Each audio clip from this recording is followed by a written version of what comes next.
मध्य प्रदेश के 18 जिलों में लू का अलर्ट। भोपाल और इंदौर में पारा 40 के पार। अप्रैल के आखिरी में 44 डिग्री जा सकता है पारा।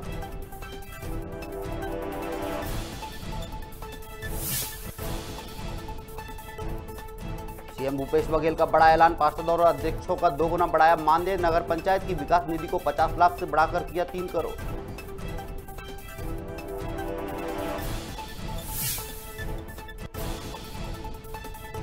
आगामी चुनाव को लेकर आरोप प्रत्यारोप का दौर जारी। भाजपा विधायक रामेश्वर शर्मा ने कांग्रेस पर साधा निशाना। कहा, चरित्र का दिखावा करती है कांग्रेस।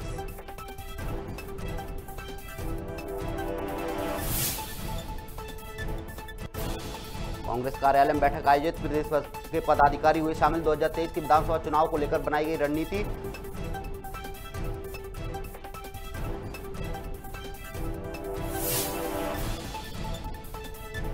राजधानी भोपाल के चिनार पार्क में भूतपूर्व सैनिकों का प्रदर्शन। मौके पर पहुंचकर पुलिस ने प्रदर्शनकारियों को रोका। पुलिस भर्ती में नहीं मिला 10% आरक्षण।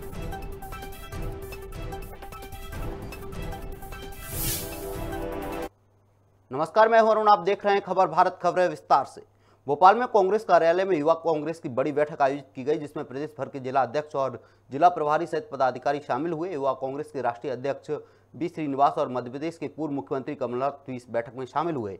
इस दौरान 2023 के विधानसभा चुनाव को लेकर रणनीति बनाई गई और युवाओं से अपील की गई कि भाजपा सरकार की नाकामियों को गिनाएं और कांग्रेस सरकार की 15 महीने की उपलब्धियों को बताएं।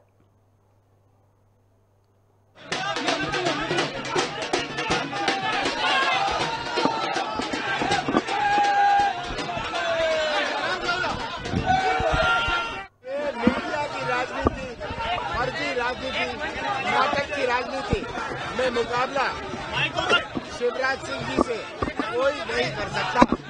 हमको एक बड़ी बैठक है, क्या कुछ महत्वपूर्ण मुद्दे बैठ के अलग अलग प्रकार बुलाता रहता हूँ। अब जो भूतपूर्व मंत्री थे, आज मैंने उनकी बैठक बुलाई है, उनके सुझाव सुनूंगा, अपनी बात कहूंगा। सर आपने भी अंदर कहा है कि व्हाट्सएप और फेसबुक से ही कुछ नहीं होगा, सड़क पे आना होगा कार्यकर्ताओं।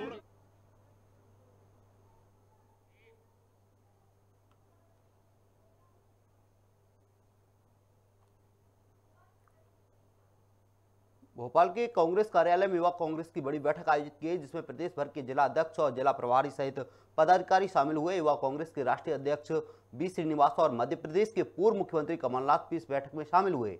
इस दौरान 2023 के विधानसभा चुनाव को लेकर रणनीति बनाई गई और युवाओं से अपील की गई कि भाजपा सरकार की नाकामियों को गिनाना है और कांग्रेस सरकार की 15 महीने की उपलब्धियों को बताना है। आपको बता दें, भोपाल के कांग्रेस कार्यालय में बैठक आयोजित की गई, जिसमें कांग्रेस सरकार की 15 महीने की उपलब्धियों को बताना है, बल्कि भाजपा सरकार की नाकामियों को गिनाना है। इसको लेकर पूर्व मुख्यमंत्री कमलनाथ सहित राष्ट्रीय अध्यक्ष भी शामिल हुए। आपको बता दें, भोपाल के कांग्रेस कार्यालय में बड़ी बैठक आयोजित की गई, जिसमें प्रदेश भर के अध्यक्ष और जिला प्रभारी सहित पदाधिकारी शामिल हुए। युवा कांग्रेस के राष्ट्रीय अध्यक्ष बी श्रीनिवास और मध्य प्रदेश के पूर्व मुख्यमंत्री कमलनाथ भी इस बैठक में शामिल हुए हैं। इस दौरान 2023 के विधानसभा चुनाव को लेकर रणनीति बनाई गई है और युवाओं से अपील की गई है कि भाजपा सरकार की नाकामियों को गिनाना है और कांग्रेस सरकार की 15 महीने की उपलब्धियों को बताना है। मध्य प्रदेश में आगामी विधानसभा चुनाव को लेकर आरोप प्रत्यारोप का दौर जारी है, जिससे भाजपा विधायक रामेश्वर शर्मा ने मीडिया से बातचीत करते हुए कांग्रेस पर निशाना साधा है। इस दौरान उन्होंने कहा कि कांग्रेस का चरित्र दिखावा है और ये पार्टी हिंदुओं को धोखा दे रही है। आइए आगे क्या कुछ कहा है विधायक रामेश्वर शर्मा ने, आइए आपको सुनवाते हैं। कांग्रेस का चरित्र दिखावा है और कांग्रेस हिंदुओं को धोखे में देना चाहती है। ये वही कांग्रेस है जिस पंडित जवाहरलाल नेहरू के नेतृत्व में धारा 370 लगी और हिंदुओं का पलायन हुआ। हिंदुओं का वहां मठ और मंदिर तोड़े गए, बेटियों की जांघों पर पाकिस्तान जिंदाबाद लिखे गए। क्या कांग्रेस ने अवध के राम मंदिर का भूमि पूजन शिलान्यास में हिंदुओं को बधाई और शुभकामनाएं दी है? क्या कांग्रेस में दम है कि वो मथुरा में कृष्ण जन्मभूमि पर मंदिर निर्माण की बात और वकालत करेगी? जो कांग्रेस खिसक रही है, खत्म हो रही है, चौतरफा मर रही है, अब उसको ना कोई हिंदू पूछने वाला है ना हिंदू समझने वाला है। इसलिए अब भयग्रस्त कांग्रेस मुसलमानों की चौकट को छोड़कर हिंदुओं के ढोंग रचने का नाटक कर रही है। अरे कांग्रेसियों, तुम वही हो जिस तरह सीता का अपहरण रावण ने भेष बदल कर किया था, उसी तरह तुम हिंदुओं के वोट का अपहरण करने के लिए राम राम जप रहे हो। पर हिंदू जानता है कि तुम्हारे मन में नहीं राम है, तुम्हारे दिल में भी राम नहीं है। तुम कपटी हो, तुम भेष बदल रहे हो और तुम हिंदुओं को छलने का ढोंग रच रहे हो। छत्तीसगढ़ के मुख्यमंत्री भूपेश बघेल ने बड़ा ऐलान किया है। पार्षदों और अध्यक्षों का 2 गुना मानदेय बढ़ाया है। इसके साथ ही नगर पंचायत की विकास निधि को 50 लाख से सीधा 3 करोड़ कर दिया गया है, जिससे नगर पंचायतों के विकास कार्यों में तेजी आएगी। इसके साथ ही सीतापुर नगर पंचायत के अध्यक्ष प्रेमदान कुजूर ने सीएम का आभार व्यक्त किया। वहीं वार्ड नंबर 4 के पार्षद अंकुर दास ने कहा, हमारी समस्याओं को देखते हुए मानदेय बढ़ाया गया है, इससे काम करने में कोई समस्या नहीं होगी। बहुत ही हर्ष का विषय है कि माननीय मुख्यमंत्री जी और हमारे क्षेत्र के कदावर मंत्री माननीय अमरजीत भगत जी के विशेष सहयोग से हम सभी पार्षदों का मानदेय दुगना हो गया और हमारी निधि 1.5 गुना हो गई है। 1.5 गुना निधि होने से वार्डों में जहां एक और विकास तो बढ़ेगा ही, साथ साथ वित्तीय शक्ति मिलने से नगर पंचायत की जो आर्थिक स्थिति है वो भी सुधरेगी। विकास के पैमाने में बहुत ज़्यादा बढ़ावा आएगा, वार्डों की समस्याओं का निराकरण हो पाएगा, सड़कों का निर्माण होगा, नालियाँ बनेंगी, पेयजल की समस्याओं का निराकरण होगा। सबसे पहले तो मैं माननीय भूपेश बघेल जी मुख्यमंत्री छत्तीसगढ़ को बधाई देना चाहता हूं, आभार व्यक्त करना चाहता हूं कि वो हमारे पार्षदों की निधि और पार्षद अध्यक्ष का मानदेय 1.5 गुना जो किया है, इसके लिए बहुत बहुत आभार व्यक्त करते हैं। पहले जो भविष्य निधि विकास निधि जो कितना था? पहले 50 लाख का अपना विकास निधि था, जो कि बढ़ाकर 3 करोड़ कर दिया गया है, जो कि यहाँ नगर में अब लगभग सारे जगहों पर विकास का कार्य दिखने लगेगा। जो विकास निधि आई है या जो आने वाली है, क्या उससे नगर पंचायत को जो फायदा होगा उसमें काफ़ी ज़्यादा बढ़ोतरी होगी? जी एकदम होगी। जब 50 लाख कहाँ और 3 करोड़ कहाँ, बहुत ही अंतर पड़ेगा इस पर। हरदा जिले के ग्राम केलनपुर में गणगौर महोत्सव का आयोजन किया गया, जहां विधि विधान से पूजा अर्चना के बाद गणगौर माता का 16 श्रृंगार किया गया। इस अवसर पर महिलाओं और पुरुषों ने लोकगीत गाए और नाटक भी प्रस्तुत किए। इसके साथ ही सभी ने लोकगीत पर नृत्य कर गणगौर माता की वंदना की। इस कार्यक्रम का आयोजन पटेल परिवार ने किया था, जिसमें हजारों की संख्या में श्रद्धालु सम्मिलित हुए। आपको बता दें, गणगौर पर्व 9 दिन तक चलता है। ग्रामवासी मिलजुल कर धूमधाम से इसे मनाते हैं और कई कलाकार बाहर से भी अपनी प्रस्तुति देने आते हैं। बड़ी ही धूमधाम से माता रनुबाई और धनीयर राजा को नाचते हुए पूरे गांव में शोभा यात्रा निकाली गई। पटेल परिवार की ओर से भंडारे का भी आयोजन किया गया। इस कार्यक्रम में कृषि मंत्री कमल पटेल और उनके बेटे संदीप पटेल के साथ ही पंचायती महानिर्वाणी अखाड़ा मड़ी मुल्तानी श्री 1008 ब्रिजेशपुरी जी महाराज भी शामिल हुए।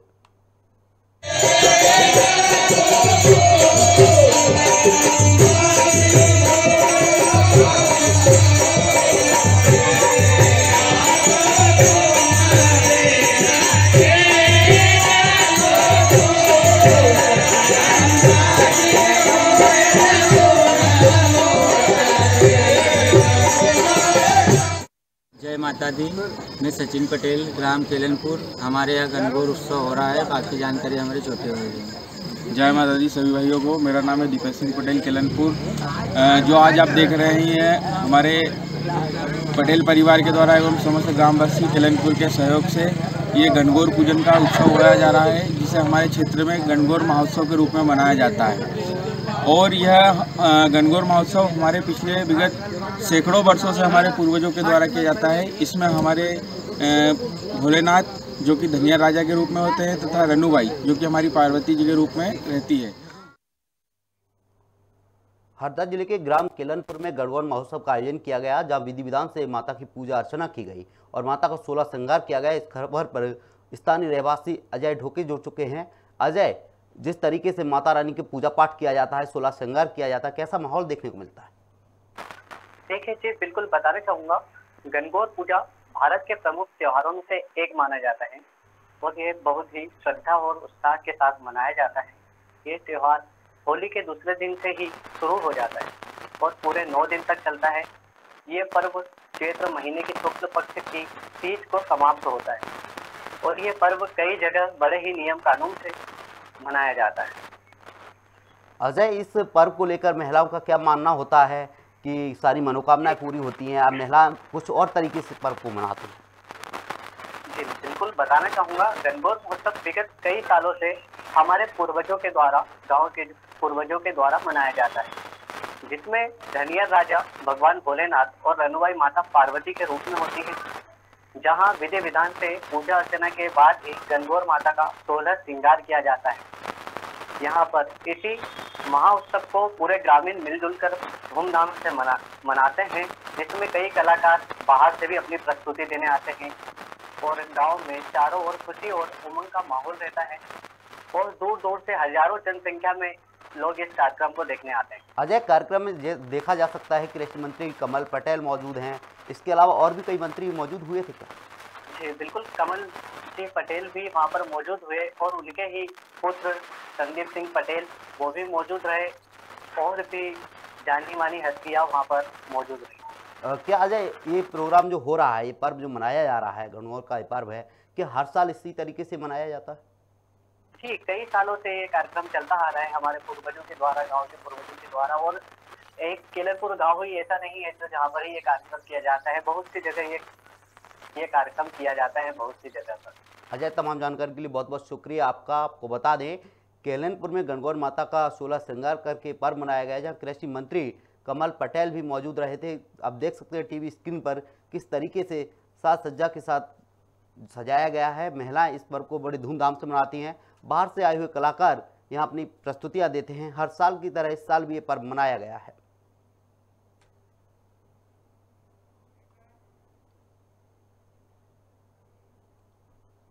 अलीराजपुर में 3 दिवसीय गणगौर पर्व का समापन किया जाएगा, जिसके लिए एक दिन पहले ही ढोल बाजे के साथ गणगौर माता के रथ को शहर पर भ्रमण कराया गया, जिसके बाद माता गौरा पार्वती के रथ को राम मंदिर पर लाया गया। वहीं समापन वाले दिन श्रद्धालु माता की ज्वारे लेकर शिवालय पहुंचे, जहां उनकी पूजा अर्चना कर महाप्रसादी का वितरण किया गया।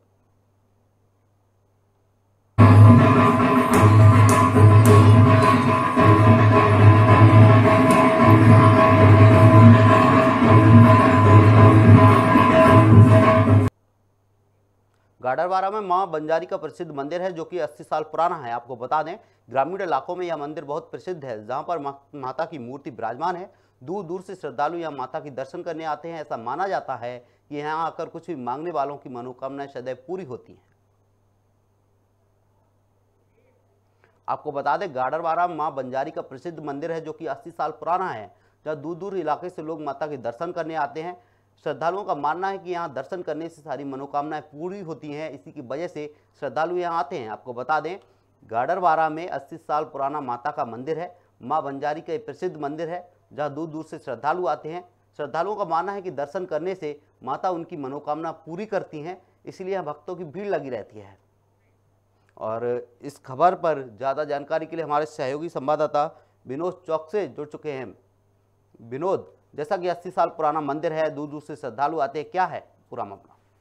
मैं आपको बता दूं, नरसिंहपुर जिला गाडावारा तहसील के अंतर्गत जो उप तहसील साइंखेड़ा है, ये बंजारी माता का दरबार है। खबर भारत एक नए स्थान की आपको खबर दिखा रही है। इसी क्रम में आज तीसरे दिन हम आपको बता रहे हैं, यह साइंखेड़ा का प्रसिद्ध मंदिर है, माँ बंजारी का दरबार है। लगभग 80 साल से ज्यादा इस मंदिर को हो गए हैं। सबसे बड़ी बात यह है कि यह दूधी नदी के ये पास है बिल्कुल। यह मंदिर श्रद्धालु के लिए हमेशा आस्था का केंद्र माना गया है। बड़ी संख्या में यहाँ पर महिलाएं, बुजुर्ग, बच्चे यहाँ पर आते हैं और उत्सव मनाते हैं। हम आपको बता दें, रात में यहाँ पर जस के कार्यक्रम, बड़े बड़े कार्यक्रम होते हैं। और आपको एक बात और बताता हूँ कि यहाँ पर जो माँ बंजारी के भक्त थे, कुर्सीलाल जी पटेल, जो स्वर्गीय कुर्सीलाल जी पटेल है, उनके द्वारा ये जमीन, ये जो मंदिर जहाँ बना है, माता की उनके ऊपर कृपा हुई, तो उनके द्वारा ये मंदिर, यहाँ मंदिर की जो जगह थी वह दी गई थी दान में। फिर यहाँ पर यह विशाल मंदिर बना और विशाल मंदिर बनते ही यहाँ पर माता जी की मूर्ति विराजमान हुई। लगातार नवरात्रि के पर्व पे भी और चैत्र नवरात्रि के मौके पर भी क्षेत्र के सभी भक्त इस मंदिर में भाग लेते हैं। विनोद, जैसा कि आज गणगौर का पर्व है, नवदुर्गा भी चल रही हैं, तो जाहिर सी बात है कि श्रद्धालुओं की भीड़ आती होगी। क्या सुबह के समय पे, आरती के समय पे भक्तों की भीड़ दिखाई देती है? बहुत। आज क्या है, बंजारी माता का जो विशेष स्थान है, मैं आपको बता रहा हूँ कि अलग अलग कोई महामाया का स्थान होता है, भराई माता का स्थान होता है, खेड़ापति का स्थान होता है। अलग अलग जो हिंदू धर्म में एक चीज देखी गई, अलग अलग भक्त देखे जाते हैं। इसी तरह माँ बंजारी के भक्तों की संख्या भी बहुत बड़ी है। लगभग 80 साल से ज्यादा इस मंदिर को यहाँ पर हो गए हैं। रात भर यहाँ पर जस कीर्तन होते हैं और गीत संगीत भी होते हैं, महिलाएं आती हैं, सजावट यहाँ पर पूरी हो गई। 7 बजे शाम के जैसे ही दिन डूबता है, शाम साथ बजते हैं, लाउड स्पीकर चालू हो जाता है, माता के जस कीर्तन चल ही रहे हैं, भजन चल ही रहे हैं, और रात में यहाँ पर जो दर्शन करने भक्त आते हैं तो यह स्थान देखते ही बनता है, क्योंकि चारों ओर माता जी के चारों ओर नदी भी है, दूधी नदी भी है। बरसाती मौसम में भी यहाँ बहुत सुंदर लगता है, और अभी भी माता के जब भी पर्व आते हैं तो उस स्थान पर देखते ही बनता है, और भक्त मनोकामना यहाँ पर भक्तों की पूर्ण होती है, और लगातार माँ बंजारी के दरबार में भक्त हमेशा की तरह इस बार भी चैत्र नवरात्रि के मौके पर आ रहे हैं। तमाम जानकारी के लिए बहुत बहुत शुक्रिया विनोद आपका। आपको बता दें गाडरवारा में मां बंजारी का प्रसिद्ध मंदिर है जो कि 80 साल पुराना है। यहां आने से भक्तों की हर मनोकामना पूरी होती है, इसीलिए दूर दूर से भक्त यहां आते हैं और माता के दर्शन करते हैं। अलीराजपुर में प्रभारी मंत्री राजवर्धन सिंह दत्ती गांव ने 5 बैराज निर्माण कार्य का भूमि पूजन किया, जिसे 20 करोड़ रुपए की लागत से तैयार किया गया है। आपको बता दें यहाँ सैकड़ों हेक्टेयर जमीन पर फसल लहराएगी, साथ ही पेयजल की समस्या भी दूर हो जाएगी।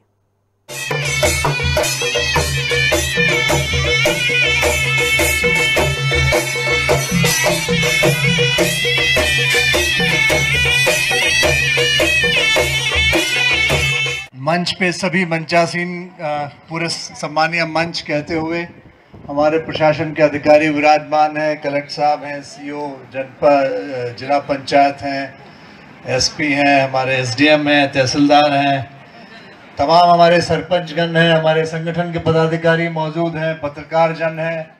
जिन्हें हमारे जोबन विधानसभा क्षेत्र में इतनी सौगातें दी कि हमारे किसान भाइयों के काम की सौगातें। राजधानी भोपाल के चिनार पार्क में भूतपूर्व सैनिकों ने प्रदर्शन किया। आपको बता दें पुलिस भर्ती के दौरान 10% आरक्षण नहीं दिए जाने पर उन्होंने चिनार पार्क से सीएम हाउस तक पैदल मार्च भी निकालना चाहा, लेकिन पुलिस बल की टीम ने उन्हें चिनार पार्क में ही रोक दिया। दरअसल इसको लेकर पहले भी गृह मंत्री नरोत्तम मिश्रा ने मुलाकात कर आश्वासन दिया था, जिसके बाद कोई सुनवाई नहीं हुई। इससे नाराज भूतपूर्व सैनिकों ने आज फिर से धरना प्रदर्शन किया है। भारत माता की जय, भारत माता की जय। गेट पे दिखाया, गेट से पुलिस प्रशासन हमें बाहर नहीं निकालने दे। हम लोग यहाँ पर मध्य प्रदेश के सभी जिलों से हमारे भूतपूर्व सैनिक भाई यहाँ पर एकत्रित हुए हैं। हम लोग यहाँ पर एकत्रित हुए थे शिवराज सिंह चौहान जी को ज्ञापन देने के लिए, ठीक है। शांति मार्च के साथ हमने पुलिस प्रशासन को इसकी इत्तला की, पुलिस प्रशासन ने हमको परमिशन नहीं दी, कलेक्टर साहब को इसकी इत्तला की, उन्होंने परमिशन नहीं दी। अब ये हमें चिनार पार्क के अंदर कैद कर रहे हैं देश के भूतपूर्व सैनिकों को, जिन्होंने देश के लिए अपना सर्वोच्च बलिदान दिया है। उन सैनिकों के साथ मांग ऐसी है हमारी कि हमने 28 तारीख को भी हम यहाँ पे आए थे, तकरीबन भूतपूर्व सैनिक 100 इकट्ठा हो गए थे, और हमने पीबी को भी ज्ञापन दिया था, आवेदन दिया था। उसके बाद में हम गृह मंत्री जी नरोत्तम मिश्रा जी के पास गए थे और उनसे हमारा डेलीगेशन 10 आदमियों का डेलीगेशन मिला था। तो उन्होंने हमको कहा कि यार आप लोग इतने दिन से सो रहे थे क्या। तो मैं गृह मंत्री महोदय को ये कहना चाहता हूँ कि महोदय हम देश के सैनिक हैं और हम सो नहीं रहे थे। हम अगर ड्यूटी पोस्ट पे और अगर बॉर्डर पे सो जाते तो शायद आप लोग यहाँ सोते नहीं। राजधानी भोपाल के चिनार पार्क में भूतपूर्व सैनिकों ने प्रदर्शन किया। आपको बता दें पुलिस भर्ती के दौरान 10% आरक्षण नहीं दिए जाने को लेकर भूतपूर्व सैनिकों ने प्रदर्शन किया। सीएम हाउस तक पैदल मार्च भी निकालना चाहा, लेकिन पुलिस बल की टीम ने उन्हें चिनार पार्क में ही रोक दिया। दरअसल इसको लेकर पहले भी गृह मंत्री नरोत्तम मिश्रा से मुलाकात कर चुके हैं और अब सीएम शिवराज से मुलाकात करना चाहते थे, लेकिन पुलिस ने उन्हें नहीं जाने दिया। साथ ही भूतपूर्व सैनिकों ने पुलिस पर तानाशाह रवैया अपनाने का भी आरोप लगाया है। इस खबर पर ज़्यादा जानकारी के लिए हमारे सहयोगी संवाददाता प्रदीप तलरेजा जुड़ चुके हैं। प्रदीप, जैसा कि भूतपूर्व सैनिकों को बंद चिनार पार्क में ही रोक दिया गया, बाहर नहीं जाने दिया गया, क्या है पूरा मामला?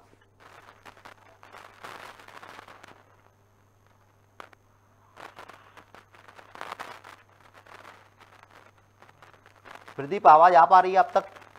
जी बोलिए। भूतपूर्व सैनिकों को चिनार पार्क में ही रोक दिया गया था। इससे पहले भी भूतपूर्व सैनिकों ने प्रदर्शन किया है, सीएम हाउस तक जाने की कोशिश की थी, लेकिन पुलिस ने रोक दिया। क्या रहा पूरा मामला? देखिए, बिल्कुल आज राजधानी भोपाल के चिनार पार्क में जो है भूतपूर्व सैनिकों ने अपना विरोध प्रदर्शन दर्ज करवाया है। भूतपूर्व सैनिक जो है चिनार पार्क से सीएम हाउस की तरफ पैदल मार्च करना चाहते थे, क्योंकि कई बड़ी जो मांगे हैं वो उसको सीएम तक पहुंचाने की बात उन्होंने कही है। पूर्व सैनिकों ने आरोप लगाया है कि पुलिस भर्ती में मिलने वाला 10% आरक्षण उन्हें नहीं दिया जा रहा है। इसको लेकर के उनकी जो मुलाकात है गृह मंत्री नरोत्तम मिश्रा से भी हुई थी, अब वो सीएम शिवराज से मुलाकात करना चाहते हैं। उनका कहना है कि जिस प्रकार से पुलिस उन्हें जाने नहीं दे रही है, वो लगातार पूर्व सैनिकों का कहीं ना कहीं अपमान है, वो कहते हुए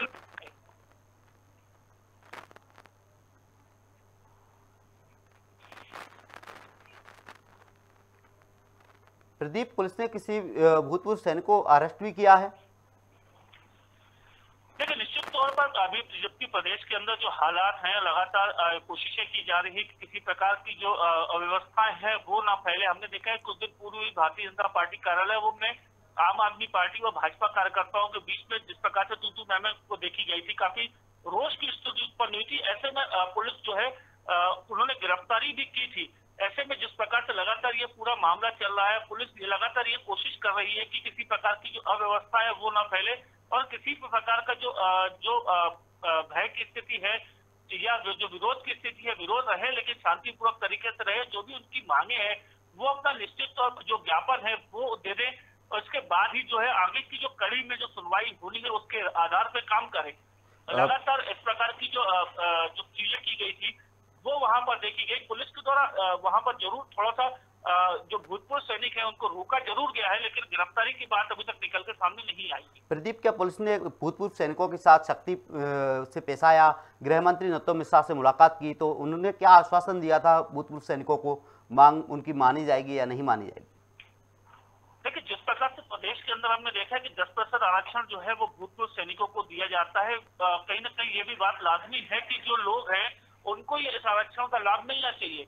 ऐसे में जो ये अपनी मांगों को लेकर गए थे, गृह मंत्री नरोत्तम मिश्रा से इनकी मुलाकात हुई, लेकिन मुलाकात के बाद कोई अभी तक परिणाम नहीं निकल पाया, जिसके बाद आज पूरे भूतपूर्व सैनिक जो है लामबंद हुए थे और लामबंद होने के बाद वो मुख्यमंत्री आवास में जाकर मुख्यमंत्री शिवराज सिंह चौहान से मुलाकात कर अपनी बातों को रखना चाहते थे, जिसको लेकर का जिन्होंने ये पूरा प्रदर्शन था वो था।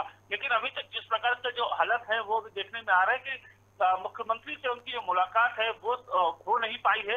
लेकिन देखा यह जाएगा कि आने वाले समय में जो ये भूतपूर्व सैनिक है फिर एक बार नई रणनीति बनाकर आगे अपना जो आंदोलन है वो फिर से एक बार कर सकते हैं। प्रदीप, मुख्यमंत्री की तरफ से भी कोई बयान सामने आया है भूतपूर्व सैनिकों को लेकर?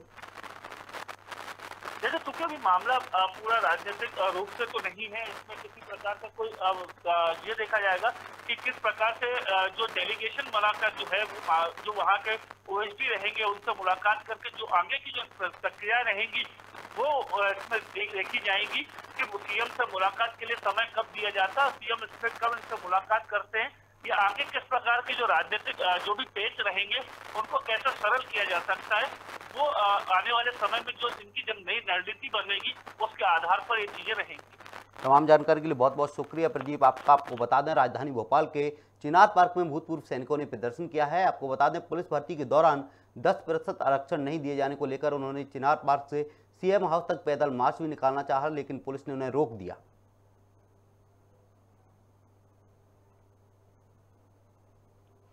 कांकेर में दैनिक वेतनभोगी कर्मचारियों को 10 महीने से वेतन नहीं मिला है, जिससे नाराज कर्मचारियों ने कलेक्ट्रेट पहुंचकर कलेक्टर को ज्ञापन सौंपा है, साथ ही वेतन भुगतान करने की गुहार लगाई है। वहीं कर्मचारियों ने बताया वेतन नहीं मिला तो आने वाले कुछ समय में वो भीख मांगकर अपने परिवार का जीवन यापन करने को मजबूर हो जाएंगे।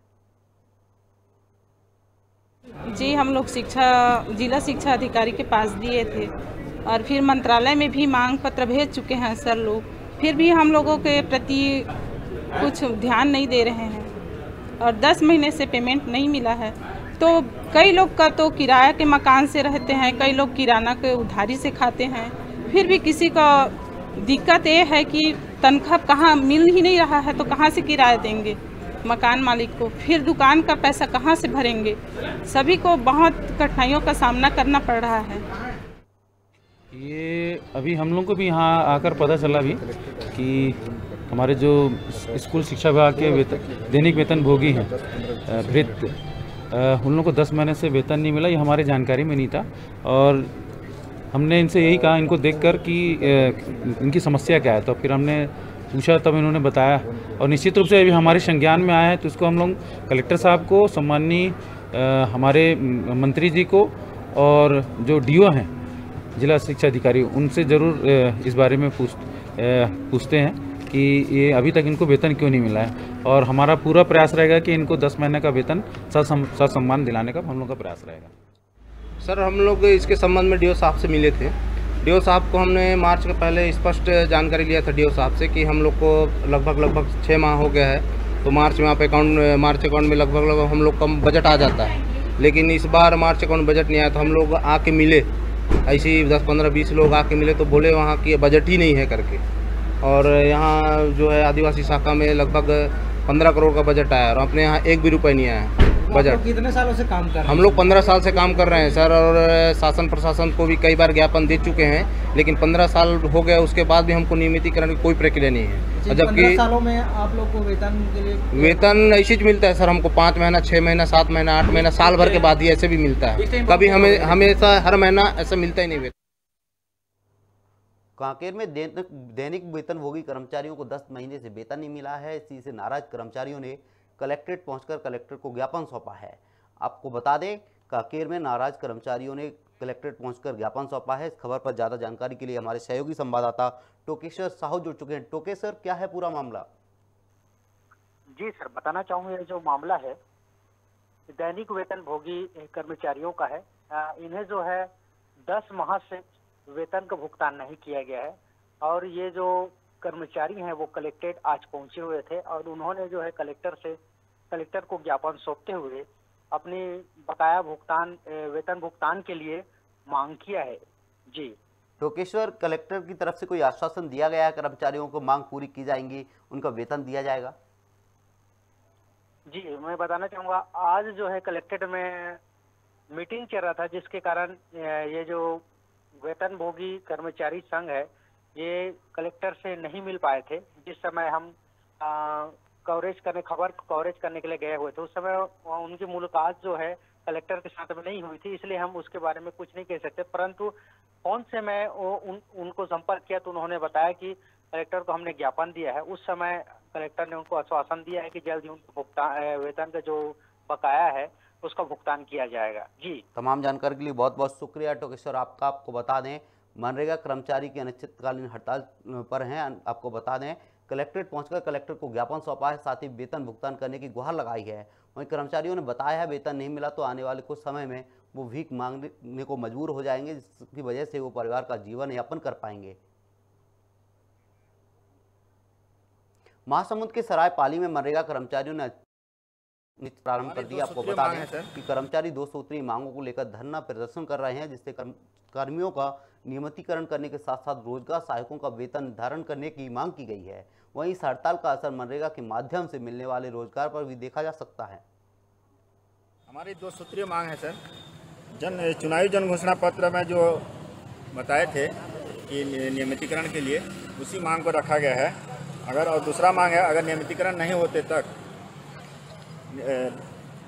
वेतनमान निर्धारित किया जाए मनरेगा कर्मचारियों का। यही हमारी 2 सूत्रीय मांग है। इसको लेकर पूरा छत्तीसगढ़ में पूरा मनरेगा महासंघ का हड़ताल पर गए हुए हैं। ये इससे क्या क्या काम प्रभावित हो रहा है?